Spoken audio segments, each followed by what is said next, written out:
ఇక హైదరాబాద్ లో గంజాయి విక్రయాల గుట్టు రట్టయింది.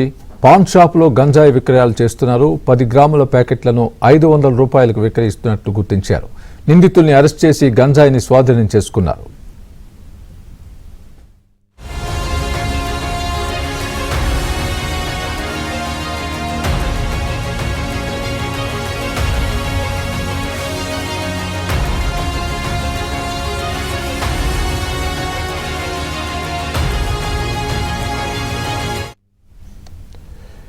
హైదరాబాద్ లో గంజాయి విక్రయాల గుట్టు రట్టయింది. పాన్ షాప్ లో గంజాయి విక్రయాలు చేస్తున్నారు. 10 గ్రాముల ప్యాకెట్లను 500 రూపాయలకు విక్రయిస్తున్నట్లు గుర్తించారు. నిందితుల్ని అరెస్ట్ చేసి గంజాయిని స్వాధీనం చేసుకున్నారు.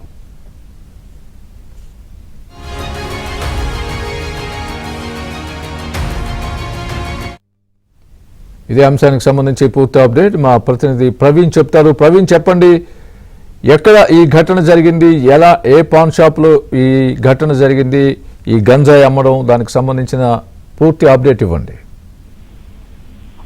మాత్రం గత కొద్ది రోజులుగా అంటే ఎక్సైజ్ ఎన్ఫోర్స్మెంట్ పోలీసులతో పాటు లీగల్ ఫోర్స్ పూర్తి స్థాయిలో దాడులు చేస్తున్నటువంటి సందర్భం కనపడుతుంది. అంటే ఈ రోజు ఆదాపూర్ లో సోదాలు చేసినటువంటి సమయంలో ఒక పాన్ షాప్ లో గంజాయి అమ్మకాలు జరుగుతున్నాయనేటువంటి సమాచారంతో అక్కడ సోదాలు చేశారు. ముఖ్యంగా మీఠా పాన్, సాదా పాన్, కలకత్తా పట్టేకా పాన్, జర్దా పాన్ లాంటి పాన్ల కోసం చాలా మంది ఆ షాప్ కు వెళ్తుంటారు. ఆ పాన్ల ముసుగులోనే ఈ యొక్క గుట్కా, అంటే ఈ గుట్కా ముసుగులోనే ముఖ్యంగా వీళ్ళు ఈ గంజాయిని కూడా అమ్మకాలు చేస్తున్నట్టు కూడా గుర్తించడం జరిగింది. షాప్ లో గంజాయి ప్యాకెట్లు అమ్మకాలు జరుపుతున్నారనేటువంటి సమాచారంతో దాడులు చేశారు. దాదాపు 500 గ్రాముల గంజాయి ప్యాకెట్లను ఇప్పటికే ఎక్సైజ్ అండ్ ఎన్ఫోర్స్మెంట్ అధికారులు స్వాధీనం చేసుకున్నటువంటి పరిస్థితి కనపడుతుంది.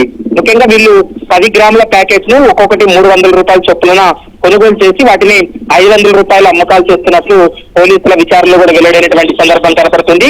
గంజాయి ప్యాకెట్ల పాన్ షాప్ లో అమ్మకాలు జరుపుతున్నటువంటి మాలిక్ అస్లాం అనేటువంటి వ్యక్తిని అరెస్ట్ చేసి మాదాపూర్ ఎక్సైజ్ పోలీస్ స్టేషన్ లోకి అప్పగించారు. ప్రస్తుతం మాదాపూర్ ఎక్సైజ్ పోలీసు పూర్తి స్థాయిలో విచారణ అయితే కొనసాగిస్తున్నారని చెప్పుకోవచ్చు. Thanks for the update Praveen.